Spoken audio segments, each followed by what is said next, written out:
اللہم صلی علی، بلند آواز سے پڑھے، بلند آواز سے پڑھے، اللہم صلی علی سیدنا مولانا محمد معدن الجود والکرم والہ الکرام اجمعین، صلاۃ و سلام علیک یا رسول اللہ۔ ایک بار اور بلند آواز سے پڑھ لیں، اللہم صلی علی سیدنا مولانا محمد معدن الجود والکرم والہ الکرام اجمعین، صلاۃ و سلام علیک یا رسول اللہ۔ امتحان اللہ تعالیٰ کی طرف سے لیا جاتا ہے۔ کوئی بدبخت یہ نہ کہے کہ اللہ نے محمد عربی کی اولاد کو پیدا ہوتے ہی جنتی جوانوں کا سردار بنا دیا، کربلا میں لایا اور کربلا میں لا کر بتایا جن کو سردار بنایا ان کی شان یہ ہوا کرتی ہے۔ اس طرح سے ہم امتحان لیتے ہیں اور وہ امتحان میں اس طرح ثابت قدم رہتے ہیں۔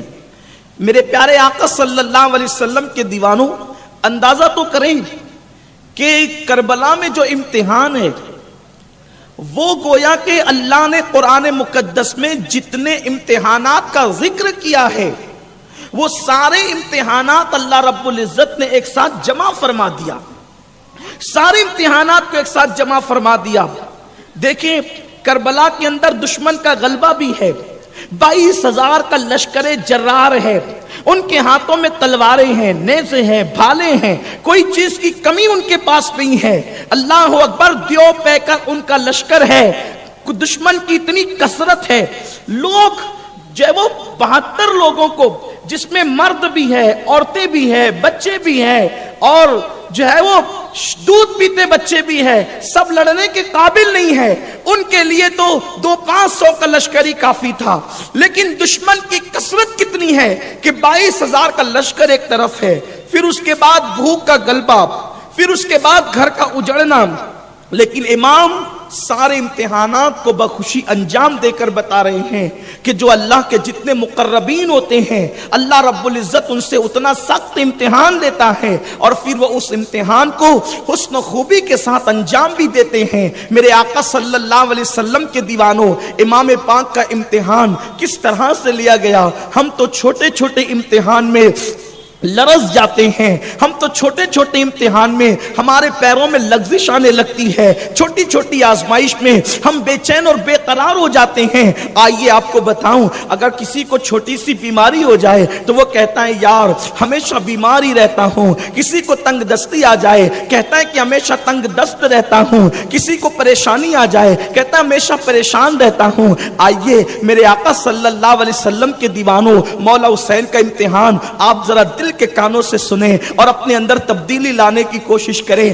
رسمی طور پر کربلا کو نہیں سننا، اس نیت سے سننا ہے، اتنے غور سے سننا ہے۔ ایک تو یہ کہ اللہ کرے ہماری زندگی بدلے، دلوں کے اندر یہ جذبات پیدا ہو کہ دین کو بچانے کے لیے آل نبی نے کتنی بڑی قربانی دی ہے، وہ دین کو ہم پامال نہ کریں، ہمارے گھروں میں دین کا نفاذ ہو، ہمارے گھروں میں شریعت کا نفاذ ہو، ہمارے گھروں میں سنت کا نفاذ ہو، ہم خود دین اپنے گھر میں نافذ کریں۔ ہم پوری دنیا کے اندر دین نافذ نہیں کر سکتے، اتنی طاقت و قوت ہمارے اندر نہیں ہے، ہم دین کو اپنے گھروں میں تو نافذ کر سکتے ہیں۔ ہاں میرے آقا صلی اللہ علیہ وسلم کے دیوانوں، محبت اہل بیت میں بلکنے والوں، محبت اہل بیت میں تڑپنے والوں، محبت اہل بیت میں سب کچھ قربان کرنے والوں، آؤ ذرا دیکھو تو صحیح کربلا کے اندر فاطمہ کے لال نے کیسا امتحان دیا ہے۔ اللہ اللہ، حضرت امیر معاویہ رضی اللہ تعالیٰ عنہ کا وصال ہو جاتا ہے اور وصال کے بعد یزید زبردستی سے بادشاہ بن بیٹھتا ہے،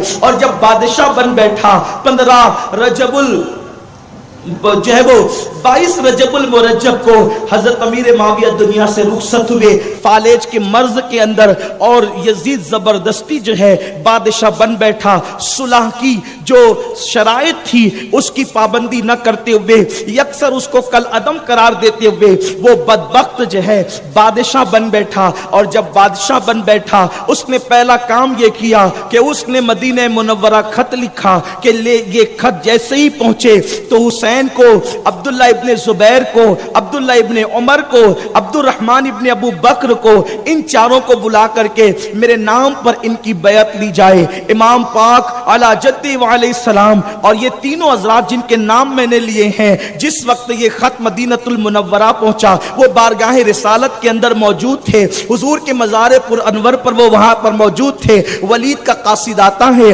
اور آنے کے بعد کہتا ہے کہ تمہیں دارالامارت کے اندر بلایا جا رہا ہے۔ آپس میں گفتگو ہوئی، اس وقت امیر کسی سے ملتا نہیں ہے، اس وقت بلانے کا مقصد ایسا ہے شاید امیر معاویہ دنیا سے رخصت ہوئے۔ ان کا خیال صحیح تھا۔ حضرت عبد الرحمن ابن ابو بکر اور جناب عبداللہ ابن زبیر یہ سننے کے بعد یہ فوری طور پر جو ہے وہ روانہ ہو گئے مکہ المکرمہ کی طرف۔ حضرت مولا حسین پاک نے فرمایا ٹھیک ہے ہم آ کر کے ملتے ہیں، اور ہر سال آپ سنتے رہتے ہیں کہ آپ تشریف لے گئے، اور تشریف لے جانے کے بعد آپ نے ولید سے گفتگو کی۔ ولید نے کہا حضرت امیر معاویہ دنیا سے رخصت ہو گئے ہیں۔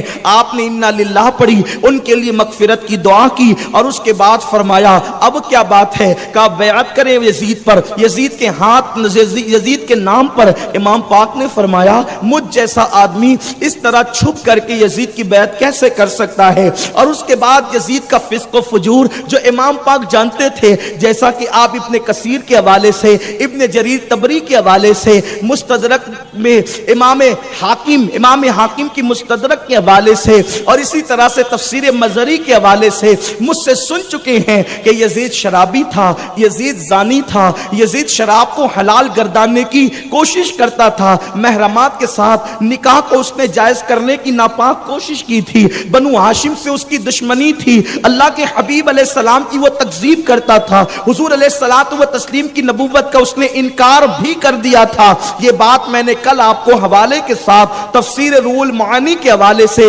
علامہ آلوسی کی تحریر آپ کو پڑھ کر کے سنائی تھی۔ امام پاک نے فرمایا ایسے شخص کے ہاتھ میں بیعت نہیں کر سکتا۔ اور اس کے بعد جب آپ اٹھنے لگے تو مروان بن حکم نے کہا کہ ان کو یہاں سے جانے نہیں دینا، ان سے بیعت لینا ورنہ ان کو قتل کر دو۔ امام پاک کھڑے ہو گئے اور فرمانے لگے تو مجھے قتل کرے گا یا یہ قتل کریں گے؟ یہ فرمانے کے بعد جو ہے آپ نے فرمایا کیا چاہتے ہو؟ تو ولید نے کہا مروان سے کہ تو کیسا انسان ہے کہ تو مجھے ابن رسول کو قتل کرنے کی بات کرتا ہے؟ اور پھر اس کے بعد معاملے کو رفع دفع کیا گیا۔ امام واپس پلٹ کر کے آئے۔ اب امام کی نگاہوں کے سامنے یہ چیز تھی کہ جس مقصد کے لیے نانا نے میری پرورش کی تھی، مجھے کبھی زبان چسائی، میرے لیے مجھے کندھوں پہ بٹھایا، میرے لیے سجدے طویل کیے، نماز کی حالت میں میرے لیے پیروں کے اندر فاصلہ پیدا کر کے مجھے کھیلنے کے لیے اپنے پیروں کو چوڑا کر دیا۔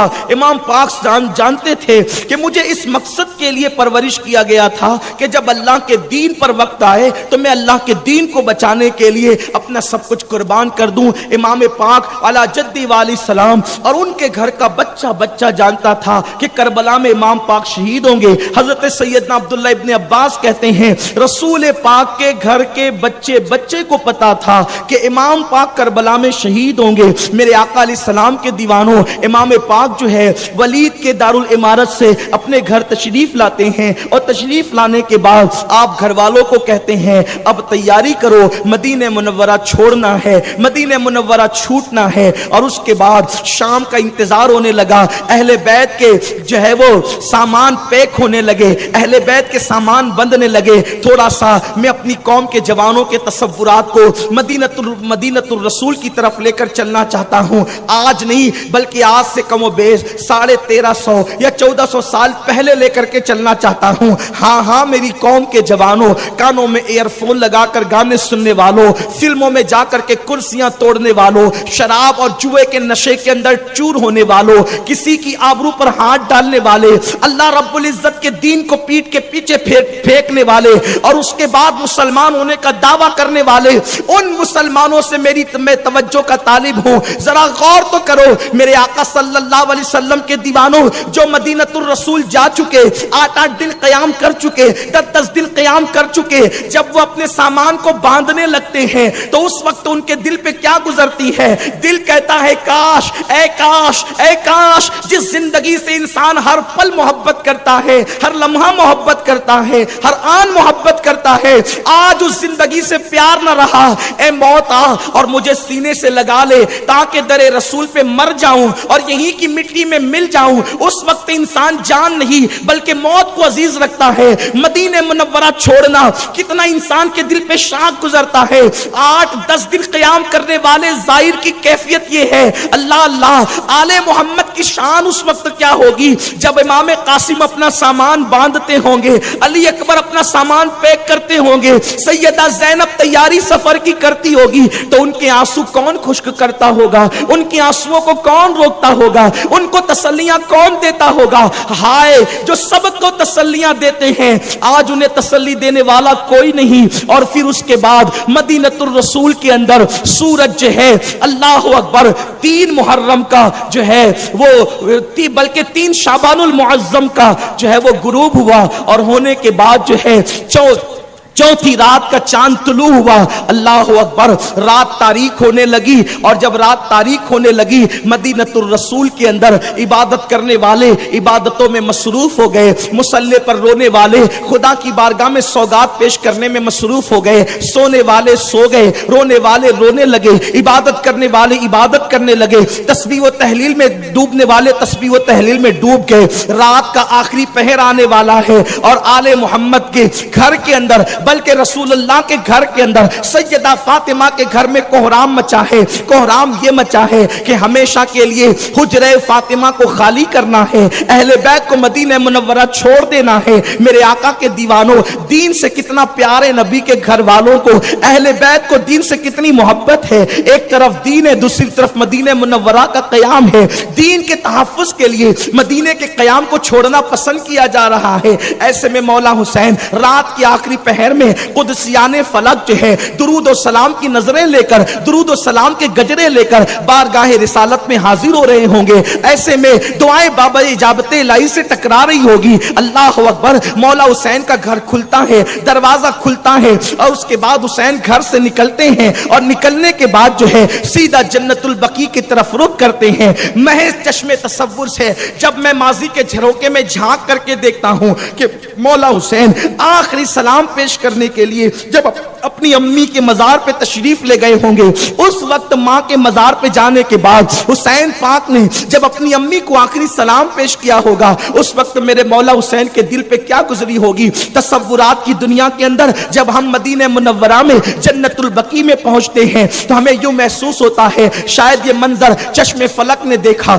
پشت زمین نے دیکھا, اور اس دن مدینہ منورہ کے افق پر چمکنے والے چاند نے دیکھا. حسین ماں کے مزار پر آئے اور آنے کے بعد امی کی قبر سے لپٹ گئے ہوں گے, اور لپٹنے کے بعد شاید ان جملوں میں عرضی پیش کی ہوگی, امی جان اپنے حسین کا آخری سلام لو. ماں یہ وہی حسین ہے جس کو تم لوریاں قرآن کی آیتوں سے دیتی تھی. امی یہ وہی حسین ہے جس کو تو نے اپنا دودھ پلایا تھا. امی یہ وہی حسین ہے جس کے لیے جو ہے جبریل زمین پہ جھولا جھلانے کے لیے آتے تھے. امی یہ وہی حسین ہے جس کے لیے جنت کے جوڑے منگوائے جاتے تھے. امی یہ وہی حسین ہے کہ جو ضد پر اڑ جاتا تھا اس کی ساری ضد پوری کر دی جاتی تھی.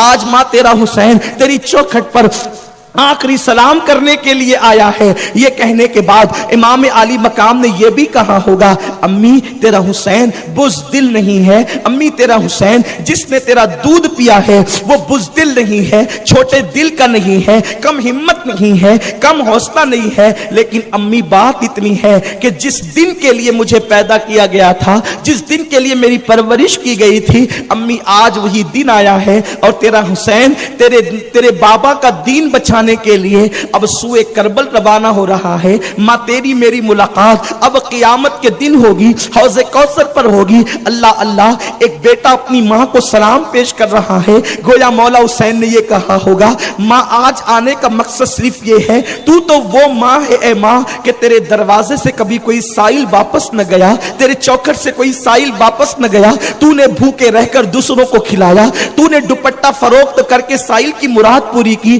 آج تیرا حسین تیری چوکھٹ پر سائل بن کر کے آیا ہے. امی امی آج بس ایک چیز مانگنے آیا ہوں, تیری چوکھٹ پر مانگنے کے لیے لاکھوں سائل آتے ہیں، آتے رہیں گے، لیکن آج حسین تیری چوکھٹ پر صرف سائل بن کر کے آج اس لیے آیا ہے کہ صبر و رضا کی بھیک مانگنا چاہتا ہے۔ ہاں ہاں امی، جب معصوم علی اصغر کے حلق پر تیر چلے اس وقت تیرا حسین ضمیر کا سودا نہ کرے، جب علی اکبر کا 18 سال کے بیٹے کا لاشا تیرا حسین اٹھائے اس وقت تو تیرا حسین ضمیر کا سودا نہ کرے۔ ہاں ہاں امی، جب قاسم کے لاشے پر گھوڑے دوڑے اس وقت تیرا حسین ضمیر کا سودا نہ کرے، جب 3 دن کی بھوک و پیاس حسین کو بے چین اور بے قرار کرے اس وقت حسین ضمیر کا سودا نہ کرے۔ امی اٹھو، دعا کرو اور میرے سر پہ ہاتھ رکھو، اپنا پلو میرے سر پہ رکھ کر دعا کرو۔ غالباً میرے حسین نے، میرے پاک امام نے اپنی ماں کی بارگاہ میں فریاد کی ہوگی، اور ماں نے پھر نہ جانے کس شان سے، وہ ماں جس کی چوکھٹ سے غیر خالی نہیں جاتے، اس نے بیٹے کو کیسے خالی لوٹایا ہوگا۔ میں تصور کی چشم سے دیکھتا ہوں تو مجھے جنت البقیع میں یوں محسوس ہوتا ہے کہ جب حسین نے آہو فغاں کی ہوگی تو زمین مدینہ منورہ میں بقیع میں آرام کرنے والی ہر قبر پر لرزہ طاری ہو گیا ہوگا، روحیں دہل گئی ہوگی، اللہ اکبر، آسمان کو چکر آنے لگے ہوں گے، زمین کی آنکھوں سے بھی آنسو بہنے لگے ہوں گے، اور شاید قبر فاطمہ سے یوں آواز آئی ہوگی، حسین صبر سے کام لینا حسین، اور امتحان میں کامیاب ہونا میرے بیٹے۔ میں نے تجھے دودھ اسی لیے پلایا تھا کہ جب نانا کا دین اجڑنے لگے تو تو اپنا گھر اجاڑ کر نانا کے دین کو بچا لینا۔ جا حسین، اٹھ، انتظار نہ کر، جلدی جا میرے بیٹے اور دیکھ کربلا میں امتحان دینا، صبر سے کام لینا، ضمیر کا سودا نہ کرنا۔ اور سن میرے بیٹے، تو تنہا کربلا میں نہیں رہے گا، میں بھی تیرا امتحان دیکھنے آؤں گی، تیرے بابا علی بھی امتحان دیکھنے آئیں گے، اور تیرے نانا محمد عربی بھی تیرا امتحان دیکھنے آئیں گے۔ بیٹا استقامت کا مظاہرہ کرنا، ضمیر کا سودا نہ کرنا، اب دیر نہ کر، جلدی جا، وقت تمام ہوا چاہتا ہے۔ پتہ نہیں ماں نے کس طریقے سے جو ہے اپنے بیٹے کو تسلی دی ہوگی، اور وہ بیٹا اپنی ماں کے قبر سے لپٹ لپٹ کر رو رہا ہوگا۔ حسین ماں کی قبر سے بمشکل اپنا دامن ہٹاتے ہیں اور بھائی کی قبر سے، حسن مجتبیٰ کی قبر سے لپٹ جاتے ہیں۔ حسن پاک کو کیا کہا، کتنا کہا، کیسے کہا، اب میں تو تصورات کی دنیا میں بھی جو ہے ناکام ہوا چاہتا ہوں، اور اللہ میں وہ تصویر کیسے بیان کروں۔ ایک بھائی جب دوسرے بھائی سے اتنا پیار کرتا تھا، اتنا پیار کرتا تھا، اتنا پیار کرتا تھا کہ بچپنے میں بات بند ہو گئی تو کہا کہ پہلے آپ بات شروع کریں تاکہ میرے بھیا آپ مجھ سے پہلے جنت میں جائیں۔ کیا مثالی محبت تھی دونوں بھائیوں کی۔ لیکن آج ایک بھائی کی قبر چھوڑ کر جا رہا تھا، مولا حسن پاک کی قبر کو چوما، وہاں سے نکلے اور نانا کو آخری سلام پیش کرنے کے لیے حسین نانا کے مزار پہ تشریف لے گئے۔ ستاروں کی گردشیں رک گئی، ہواؤں کا معاملہ تھم گیا ہوگا، اور مولا حسین نانا کے مزار پر آئے۔ وہ نانا جس کے آستانے پر آواز بلند کرنے سے اعمال ضائع ہو جاتے ہیں، 70,000 فرشتے صبح کو آتے ہیں تو شام تک، اور شام کو آتے ہیں تو صبح تک۔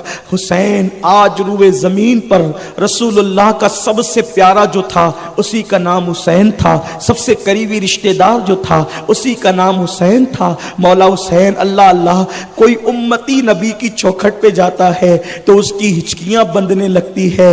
آج نبی کا سب سے چہیتا، سب سے پیارا، سب سے محبوب، سب سے بڑا محبوب، بلکہ اتنا بڑا محبوب جس کے لیے کہا تھا اللہ جو حسین کو محبوب بنائے میں اس کو محبوب بناتا ہوں، حسین کے محب کو اپنا محبوب بناتا ہوں۔ آج وہ سب سے بڑا محبوب، سب سے قریبی رشتہ دار روئے زمین پر، نبی کا اس سے قریبی رشتہ دار اس دن روئے زمین پر کوئی نہیں تھا جو امام علی مقام کو رشتہ حاصل تھا۔ حسین نانا کے مزار پہ لپٹ گئے۔ محض چشم تصور سے ہم دیکھتے ہیں تو یوں لگتا ہے حسین نے اپنے نانا سے کہا ہوگا وَأَمَّا السَّائِلَ فَلَا تَنْهَرْ کا نغمہ قرآن آپ کے لیے گنگناتا ہے، جبریل آپ کے در کا سوالی ہے، آپ کے در کا دربان ہے،